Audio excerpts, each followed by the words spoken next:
Starting in the name of Allah Almighty, who is the master of the day of judgment, and a bundle of Durud Islam and beloved Prophet Muhammad sallallahu alaihi wasallam. Dear students, exercise 2.4, question number 1.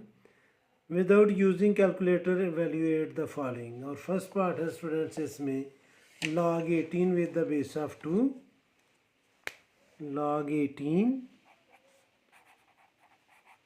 with the base of 2 minus log 9 with the base of 2. Students हम suppose कर लेते हैं कि ये equal है x के और हमने x की वैल्यू फाइंड करनी है, तो हम इसको लिखेंगे let x is equal to log 18 with the base of 2 माइनस log 9 with the base of 2. Students आपने सेकंड लॉ पढ़ा है, मैं इसकी वीडियो ऑलरेडी बना चुका हूँ, आप उसमें जाकर देख सकते हैं कि अगर टू नंबर्स डिवाइड कर रहे हैं, जैसे ये लिखा है log 5/9, तो हम इसको लिख सकते हैं log 5 माइनस log 9. और अगर ये दो नंबर सेपरेट log के साथ माइनस हो रहे हैं तो वो सिंगल log के साथ डिवाइड करेंगे. अब इस पर देखें कि ये टू नंबर्स हैं, सेपरेट log के साथ ये माइनस हो रहे हैं. अगर हम सिंगल log के साथ कर लिखेंगे इनको तो ये दोनों नंबर जो हैं वो डिवाइड करेंगे लाइक दिस. तो हम इसको लिखेंगे x is equal to log 18/9 with the base of 2. अब स्टूडेंट्स 9 और 18 सेम टेबल से कैंसिल होते हैं. 9 1s are 9, 9 2s are 18, तो ये आ जाएगा x is equal to log 2 with the base of 2. अब स्टूडेंट्स हमने वैल्यू फाइंड करनी है x की और ये लॉग फॉर्म में है, हम इसको चेंज करेंगे एक्सपोनेंशियल फॉर्म में. तो मैं इधर लिखूँगा चेंजिंग इन एक्सपोनेंशियल फॉर्म. और एक्सपोनेंशियल फॉर्म में जब हम चेंज करेंगे तो स्टूडेंट्स बेस सेम रहता है, जैसे कि इधर लॉग का बेस 2 है तो एक्सपोनेंशियल फॉर्म में भी बेस 2 ही होगा. बाकी दोनों नंबर्स को हमने इंटरचेंज करना है, तो ये आ जाएगा 2 to the power of x is equal to 2. इसको मैं दोबारा एक्सप्लेन करूँगा कि स्टूडेंट्स जब हम एक्सपोनेंशियल फॉर्म और लॉग फॉर्म को इंटरचेंज करते हैं तो दोनों फॉर्म्स में बेस सेम रहता है, बाकी दोनों नंबर इंटरचेंज किए जाते हैं. तो लॉग का बेस 2 है और नंबर x है, तो जब हम एक्सपोनेंशियल फॉर्म में चेंज करेंगे तो बेस 2 ही रहेगा लेकिन इसका एक्सपोनेंट x बन जाएगा. अब स्टूडेंट्स ये आ गया हमारे पास 2 to the power of x is equal to 2 और 2 की जो एक्सपोनेंट है वो 1 है. तो स्टूडेंट्स ये दोनों नंबर्स इक्वल हैं, अगर बेस सेम है तो इनके एक्सपोनेंट भी इक्वल होंगे. तो x की वैल्यू हमारे पास आ गई है 1. ये था इसका फर्स्ट पार्ट. सेकेंड पार्ट है students log 64 with the base of 2 plus log 2 with the base of 2. तो हमने इसको इवेल्यूएट करना है विदाउट यूजिंग कैलकुलेटर. तो हम सपोज कर लेते हैं कि ये x की इक्वल है, तो मैं इसको लिखूँगा let x is equal to log 64 with the base of 2 plus log 2 with the base of 2. अब स्टूडेंट्स देखें कि ये दोनों log जो हैं उनका बेस सेम है और सेपरेट log के साथ टू नंबर जो हैं वो ऐड अप हो रहे हैं.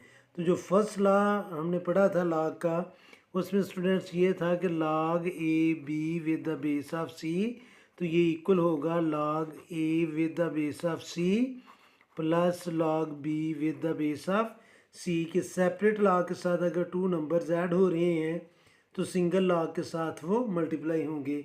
तो हम इसको लिखेंगे x is equal to log 64 multiply by 2 with the base of 2. अब स्टूडेंट 64 और 2 को हम करेंगे मल्टीप्लाई, तो ये आ जाएगा x is equal to log 2 4s are 8 और 2 6 are 12 128 with the base of 2. क्योंकि हमने x की वैल्यू फाइंड करनी है तो हम इसको चेंज करेंगे एक्सपोनेंशियल फॉर्म में. तो मैं इधर लिखूँगा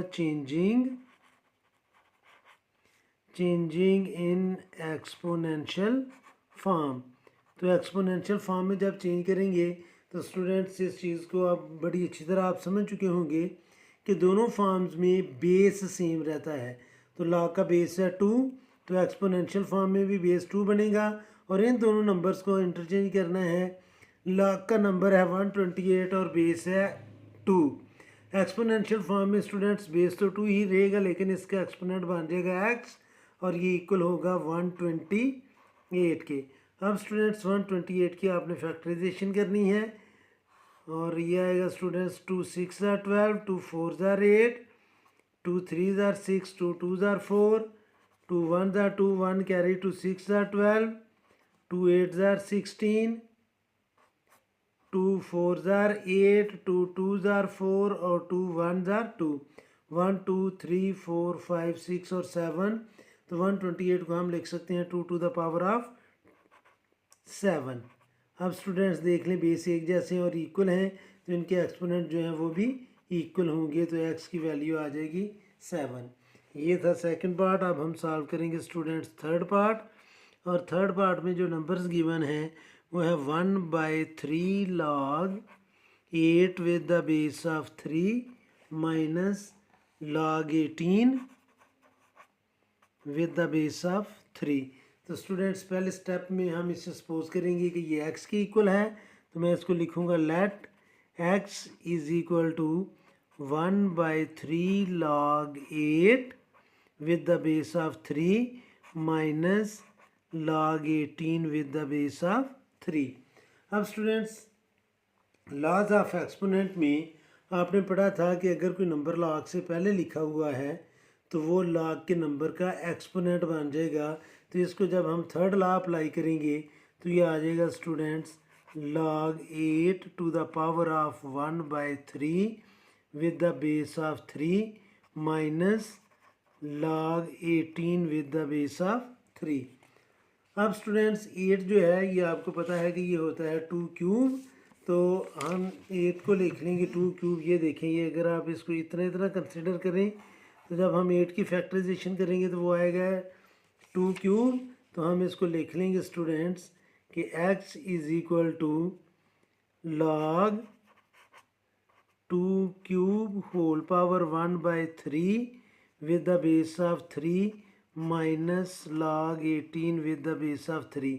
ये 3 और ये 3 कैंसिल होंगे, बाकी हमारे पास बचेगा students log 2 with the base of 3 minus log 18 with the base of 3। अब देखें स्टूडेंट्स इन दोनों नंबर्स के जो बेस हैं log के वो सेम है और ये नंबर्स माइनस हो रहे हैं, तो ये सिंगल log के साथ ये डिवाइड करेंगे, यानी कि अब सेकंड लॉ हम अप्लाई करेंगे। लेफ़्ट साइड पर x चलता आ रहा है तो इसको हम लिखेंगे log 2/18 with the base of 3, 2 1 ज़ार 2, 2 9 ज़ार 18। तो ये स्टूडेंट्स x हमारे पास आ रहा है log 1/9 with the base of 3। अब हम इसको चेंज करेंगे एक्सपोनेंशियल फॉर्म में और मैं लिखूंगा changing in exponential form. Exponential form में जब हम इसे चेंज करेंगे तो बेस स्टूडेंट सेम रहेगा, बाकी दोनों नंबर्स इंटरचेंज करने हैं। तो ये आ जाएगा 3 to the power of x is equal to 1/9 और 9 आपको पता है कि 3 स्क्वायर होता है, तो ये आएगा 3 to the power of x is equal to 1/3 square. तो स्टूडेंट्स 3 स्क्वायर नीचे पॉजिटिव है, ऊपर जाकर ये नेगेटिव होगा। 3 to the power of x is equal to 1 multiply by 3 to the power of -2। तो 1 स्टूडेंट्स मल्टीप्लिकेटिव आइडेंटिटी होती है कि किसी भी नंबर से मल्टीप्लाई करे तो उसकी वैल्यू चेंज नहीं करती। तो यह आएगा 3 to the power of x is equal to 3 to the power of -2। Bases same है तो इनको हम कैंसिल कर लेंगे, तो x की वैल्यू आ जाएगी -2। ये था स्टूडेंट्स थर्ड पार्ट। अब हमने सॉल्व करना है फोर्थ पार्ट। तो फोर्थ पार्ट की स्टेटमेंट है स्टूडेंट्स 2 log 2 प्लस log 25। तो सबसे पहले हम इसे सपोज करेंगे कि let x is equal to 2 log 2 plus log 25। Students हमने थर्ड लॉ पढ़ा था कि अगर log के नंबर के साथ एक्सपोनेंट हो तो वो log के शुरू में आ जाएगा। तो जो नंबर भी log से शुरू में है वो स्टूडेंट्स log के नंबर का एक्सपोनेंट बनेगा। तो x इक्वल होगा log 2 स्क्वायर प्लस log 25। तो log 2 स्क्वायर जो है वो होता है स्टूडेंट्स 4 और ये log के 2 नंबर्स ऐड हो रहे हैं सेपरेट log के साथ, तो सिंगल log के साथ ये मल्टीप्लाई करेंगे तो ये आ जाएगा x is equal to log 2 squares mean 4 multiply by 25। यहाँ पर फिर एक्सप्लेन करूँगा कि 2 स्क्वायर हम करेंगे तो 4 आएगा, सेपरेट log के साथ 2 नंबर्स ऐड अप हो रहे हैं तो सिंगल log के साथ ये दोनों नंबर्स मल्टीप्लाई करेंगे। और स्टूडेंट्स जिस log का बेस ना लिखा हो वो कॉमन बेस 10 होता है, जो अंडरस्टूड होता है, तो इस log का बेस 10 है। तो ये आएगा students x is equal to log 4 को 25 से मल्टीप्लाई किया तो 100, और इस log का बेस नहीं लिखा तो ये उसका कॉमन बेस होता है स्टूडेंट्स 10, जो अंडरस्टूड होता है। इस पॉइंट को आपने माइंड में रखना है। ऐसा log जिसका बेस ना लिखा हो उसका जो कॉमन बेस है वो 10 होता है, तो हम 10 लिख सकते हैं। अब इस log फॉर्म को हम चेंज करेंगे एक्सपोनेंशियल फॉर्म में, तो मैं लिखूँगा चेंजिंग इन एक्सपोनेंशियल फॉर्म।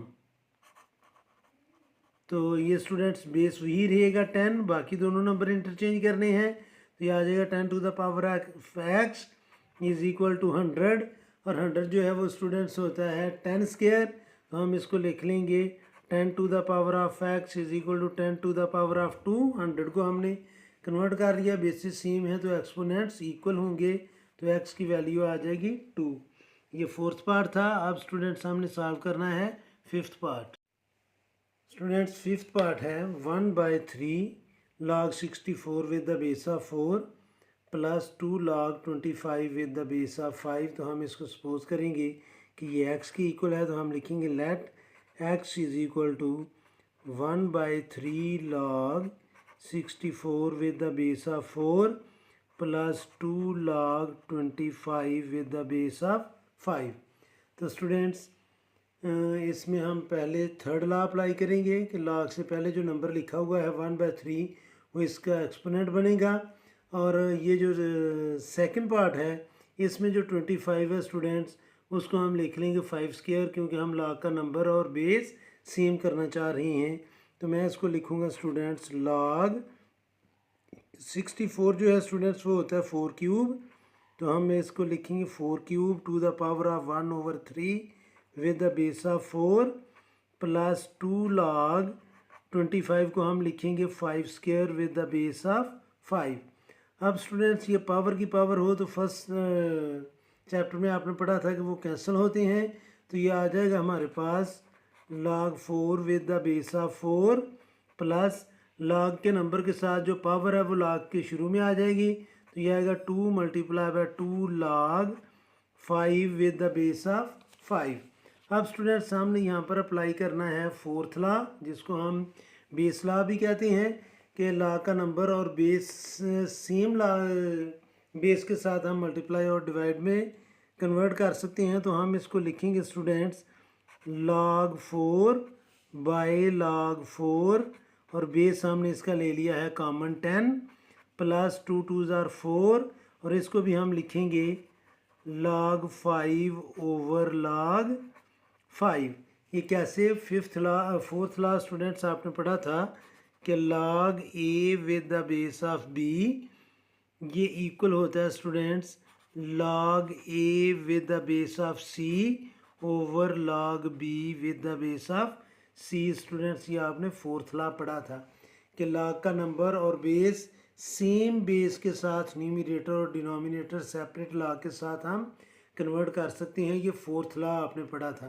तो लेफ़्ट साइड पर स्टूडेंट्स ये चलता आ रहा है x, तो अब स्टूडेंट्स ये log 4 और ये log 4 आपस में कैंसिल होंगे, log 5 और log 5 कैंसिल होंगे, तो 1 को 1 से डिवाइड करेंगे तो 1 प्लस 4 को 1 से मल्टीप्लाई किया तो 4 ओवर 1 मीन्स 4, और 1 और 4 को प्लस करेंगे तो ये आ जाएगा 5। तो स्टूडेंट्स x की वैल्यू आ गई है 5। ये था स्टूडेंट्स फिफ्थ पार्ट, और अब हम सॉल्व करेंगे सिक्स्थ पार्ट। सिक्स पार्ट की स्टेटमेंट है students log 12 with the base of 3 plus log 0.25 with the base of 3। तो सबसे पहले तो हम इसे लेट करेंगे कि ये x के इक्वल है, हम लिखेंगे let x is equal to log 12 with the base of 3 plus log 0.25 with the base of 3। तो स्टूडेंट्स ये बेस सेम है और प्लस हो रहे हैं तो हम इनको मल्टीप्लाई कर सकते हैं। प्रीवियस क्वेश्चन में स्टूडेंट्स हमने मल्टीप्लाई इसलिए नहीं किया था नंबर 5 को कि इसमें ये देख लें कि इन दोनों को हम मल्टीप्लिकेशन की फॉर्म में इसलिए नहीं लेकर ला सके थे क्योंकि इस लॉ का बेस 4 था और इसका बेस 5 था। यहाँ पर देखें कि दोनों लॉ के बेस जो हैं वो सेम है और एड अप हो रहे हैं, इसलिए हम इसको मल्टीप्लिकेशन में कन्वर्ट कर सकते हैं। तो ये आ जाएगा students log 12 multiply by 0.25 with the base of 3 और ये इक्वल है x के। तो x इक्वल आएगा स्टूडेंट्स जब हम 12 को 0.25 से मल्टीप्लाई करेंगे तो ये आ जाएगा students log 3 with the base of 3। आप कैलकुलेटर से मल्टीप्लाई करके भी देख सकते हैं कि 12 मल्टीप्लाई बाय 0.25 तो ये आपने देखना है कि ये आ गया 3.000। मैंने इसको फिक्स किया हुआ है 4 dp तक, इसलिए ये इसने 3.00 आंसर दिया है। तो 12 को 0.25 से मल्टीप्लाई करेंगे तो 3 आ जाएगा। अब स्टूडेंट्स अगर log का नंबर और बेस सेम है तो ये 1 के इक्वल होता है। आपने अगर ये कन्फ्यूजन है कोई तो हम इसको एक्सपोनेंशियल फॉर्म में चेंज कर सकते हैं। तो आप लिखेंगे चेंजिंग इन एक्सपोनेंशियल फॉर्म, और इस चीज़ को भी आपने स्टूडेंट्स याद भी रखना है कि अगर log का नंबर और बेस सेम है तो वो 1 के इक्वल है। तो बेस 3 है, इसकी पावर आ जाएगी x और ये इक्वल आएगा 3 के, तो इसकी पावर 1 है। तो बेस एक जैसे हैं तो एक्सपोनेंट्स इक्वल होंगे, तो x की वैल्यू आ गई 1। तो इट मीन्स कि अगर log का नंबर और बेस सेम है तो वो 1 के इक्वल होगा। नंबर की बजाय अगर ये भी लिखा हो students log a with the base of a तो ये इक्वल होगा 1 के, यानी कि कोई भी नंबर और फिर वही नंबर अगर बेस भी है log का तो वो 1 के इक्वल है। तो ये था स्टूडेंट्स क्वेश्चन नंबर 1। उम्मीद है कि आपको इस क्वेश्चन की समझ आ गई होगी। फिर भी अगर कोई कन्फ्यूजन हुई तो आप कमेंट बॉक्स में ज़रूर कमेंट्स कीजिएगा। कोशिश करूँगा कि जल्द से जल्द आपको रिप्लाई करूँ। और आखिर में हमेशा की तरह अल्लाह से दुआ करूँगा कि आप सब हमेशा खुश रहें और ज़िंदगी के हर मैदान में कामयाब हों। आमीन। अल्लाह हाफिज़।